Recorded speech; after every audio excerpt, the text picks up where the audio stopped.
Naghari ang San Miguel Beermen matapos madepensahan ang kanilang titulo sa PBA Season 50 Philippine Cup. Detalye sa report ni teammate Jamaica Bayaka.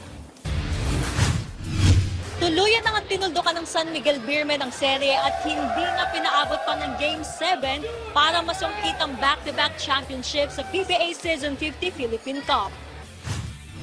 Hindi napatalsik sa trono ang San Miguel matapos makuha ang kanilang ika-12 All-Filipino crown sa PBA Philippine Cup. Pinamunuan ni Coach Leo Austria ang koponan sa tagumpay laban sa TNT Tropang 5G, 92-77 sa Game 6 ng Season 50 Finals sa Mall of Asia Arena, Pasay City kagabi.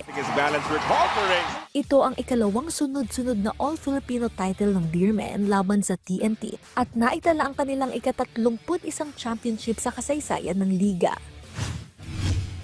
But tonight's game is really amazing for the players because from the start to finish, talaga pinakita nila what's the character of the team. Of course, I would like also to congratulate Token Flex for bringing out the best in us.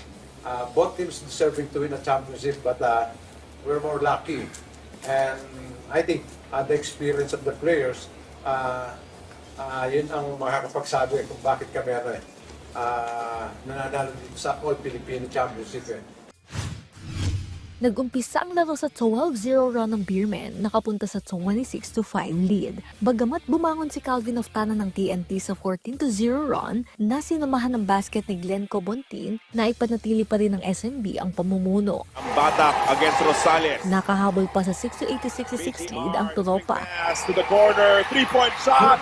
sa third quarter, pero agad nagpatuloy ang Beermen sa isa pang 10-0 run para sa 76-68 lead na sapat na para ang tining ang tropeo. 21 points down but quickly. Nanguna sa koponan si Junmar Fajardo na nagtala ng 29 points, 23 rebounds, 2 assists, 2 steals at 1 block. Itinanghal siya bilang Finals MVP at unang nakatanggap ng Ramon Fernandez Trophy.